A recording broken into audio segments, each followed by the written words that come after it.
Hey guys, it's Kevin DeSilva here with the Living in Los Angeles channel, and today we're bringing you your first summer June market update.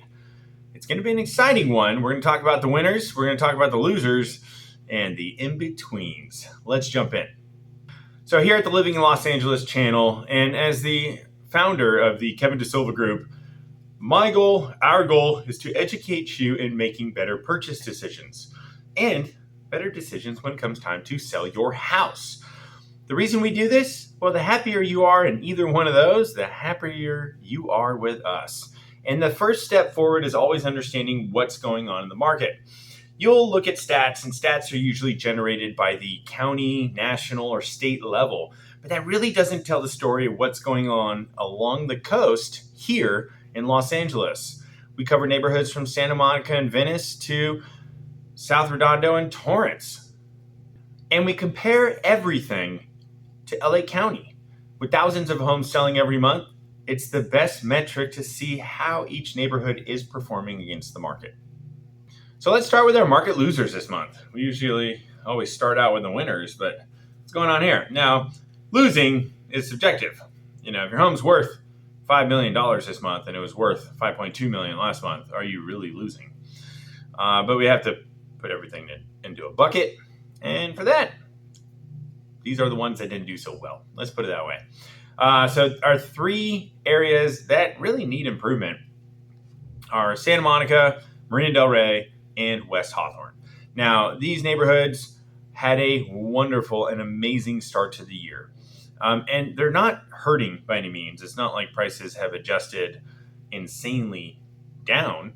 But the reality is that these are three of the only communities along the coast that have seen month over month and year over year price depreciation. Do keep in mind, prices have soared this year. So comparing the last year to this year doesn't actually take into consideration all the changes that have taken place between then. But that said, prices in, let's say, West Hawthorne, which include your Holly Glen, Del Air, Wiseburn, 360, the gated community, and Fusion, the other gated community. Both of those are condo complexes, condo communities, I should actually call them. The prices are down 2% in this general area, including Ramona. I actually forgot that one. From last year, and 2% since last month. Now, one aspect that we did see where there were some really great sales earlier, there are some really good sales taking place. So I do expect next month to see a little bit of a resurgence here. And with recent interest rates coming down, we could see another bump. But that said, the cost of the home, which is the price per square foot, is also down 2%. So it's just down 2% all around, which means lower price per square foot, lower overall value. That is synonymous with prices coming down a little bit. Once again, we can expect interest rates to change. Now, Santa Monica, a little bit sharper, down 3% from last year, down 2% since last month. What does that mean? Well, Santa Monica's had a killer start to the year, but it did peak a little bit early. Right now is about the time of the year that you would usually see prices peak, but as you've been watching these videos, prices peaked a couple months ago, and most areas have been flat, and now we're starting to see the downturn. If you're wondering why, well, economic uncertainty. Tariffs have caused turmoil in the stock market.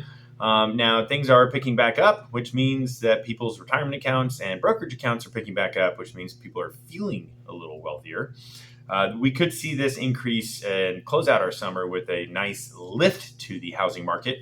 But there's no guarantees in this one, because last time Trump did these last time he did his tax cuts for 2017, overheated the economy, then went in his little trade tiff with China, tumbled the stock market a little bit.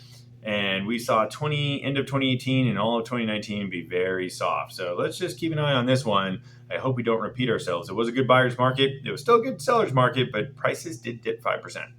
And then Marina del Rey, not down as much since last month, only 1% and down 2% since last year. But do keep in mind here, again, a really strong start to the year. So it's no surprise we're seeing a little bit of a correction.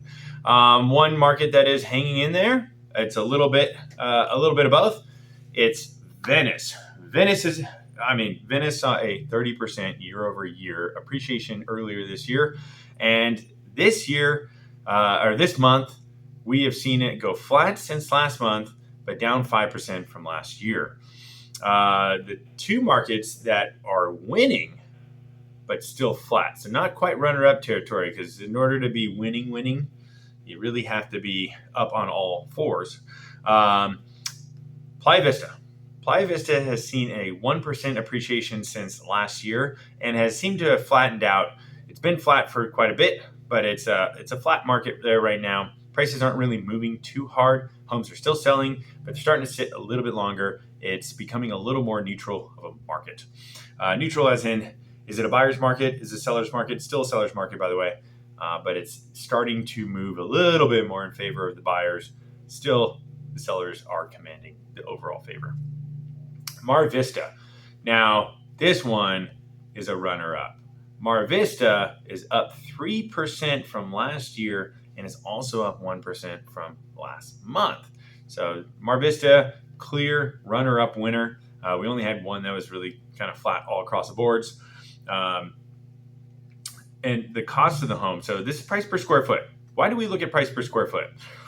Well, just to give you a quick analysis, if prices go up, but the price per square foot goes down, it could reflect that larger homes are selling on average.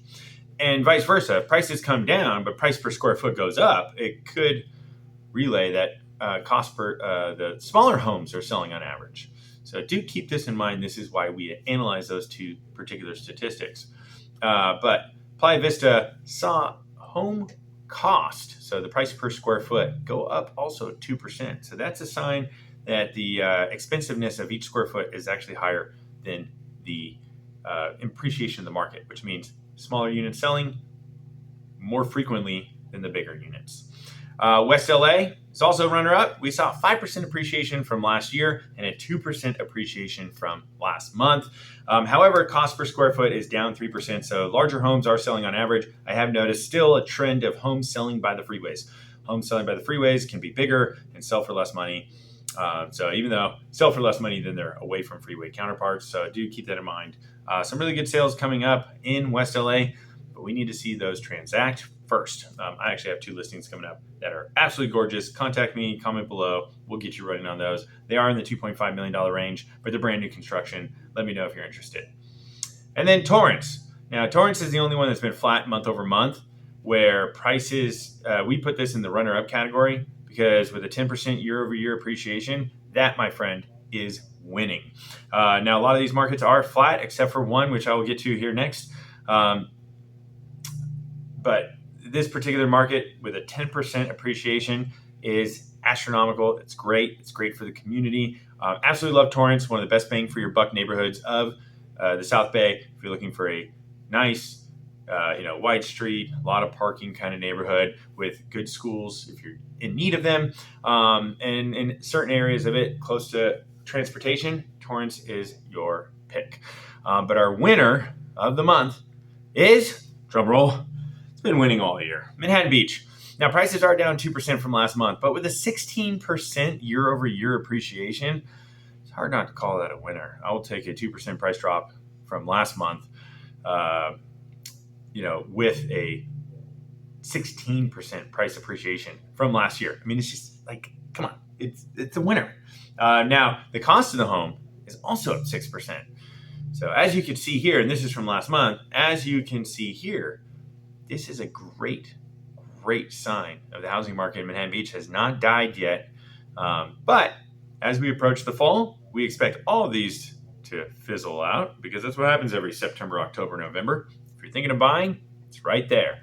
But if you're thinking of selling, you might want to comment below and get started on this with us because the summer selling season is quickly moving away. That's it. Your basis. Los Angeles housing market. Los Angeles County saw a 5% appreciation from last year and a flat month over month. Like I said, this is why flat isn't really out. It's just a sign that the market's peaked. Have a wonderful day, guys.